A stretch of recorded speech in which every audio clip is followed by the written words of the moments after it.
Assalamualaikum Pak Luki. Waalaikumsalam. Gimana kabarnya, Pak? Kabar baik, kabar baik. Bagaimana sih Pak cara menanam cabai dan tomat itu di halaman rumah? Kalau harga udah naik itu udah mulai galau ya Pak ya, karena kan lumayan meroket gitu harganya. Terus gimana caranya nih biar kita bisa nanam sendiri di rumah? Kalau saya boleh saran ya, seperti yang saya lakukan dan teman-teman di Sentra Biosa lakukan, kita tuh nanam sendiri.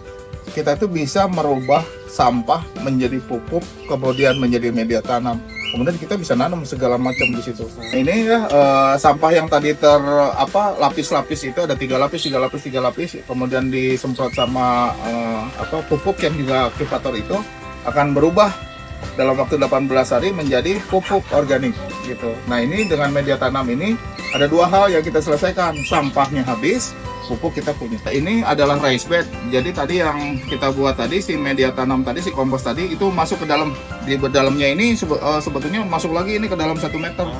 Jadi dikasih sampah-sampah organik. Nah, paling atas ini adalah media tanam dicampur kompos, tanah yang ada yang lokal, kemudian dengan sekam bakar atau biochar. Nah, ini sebetulnya kita ada teknik lazy farmer ini. Jadi nanti saya nyiramnya itu tinggal ngebuka di sana semua kesiram. Sekarang tanahnya sudah, media tanamnya sudah, kita belajar cara memperbanyak tanamannya yuk. Oke Pak. Oke. Ini contoh ya, saya punya cabai, punya cengkeh gitu ya, cabai rawit, punya tomat.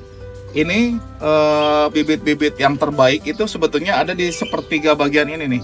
Lebih praktis nanti mungkin Pak Sentra Biosa bisa memberikan bantuan kepada PPKS yang berminat belajar pertanian dengan memberikan benih. Kita udah ada contohnya ini ada bibit dari Advanta ya Bu ya. Nih. Ini bibit ini udah antivirus Bu. Nah, cukup dikit aja ini mah. Tergantung rumah kita. Kita misalnya punya lahan besar ya silakan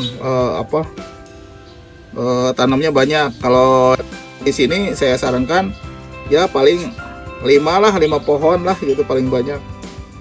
Nih masih kering ini atau 3 ya. Nah ingat ya, ini kan masih banyak.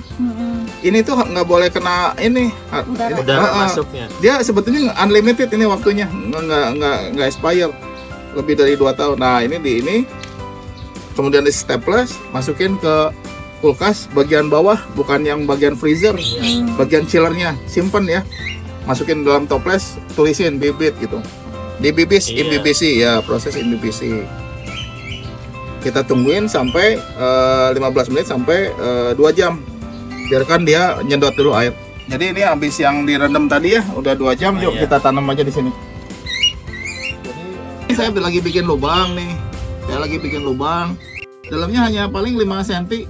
Kenapa? Biar bibitnya nggak dimakan burung. Belum nanam tadi udah disemprot dengan Biosa Utama untuk persiapan lahan. Ketika sudah ditanam, biarkan dia tumbuh. Begitu dia udah tumbuh, setiap 2 minggu itu disemprot dengan Biosa Utama. 1 liter itu cukup 5 cc aja.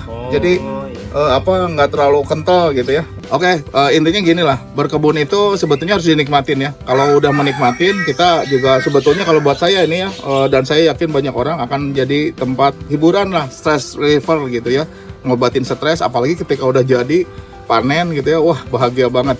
Jadi jangan pernah menyerah, gagal sekali 2 kali wajar, jangan menyerah, coba lagi, yuk semangat.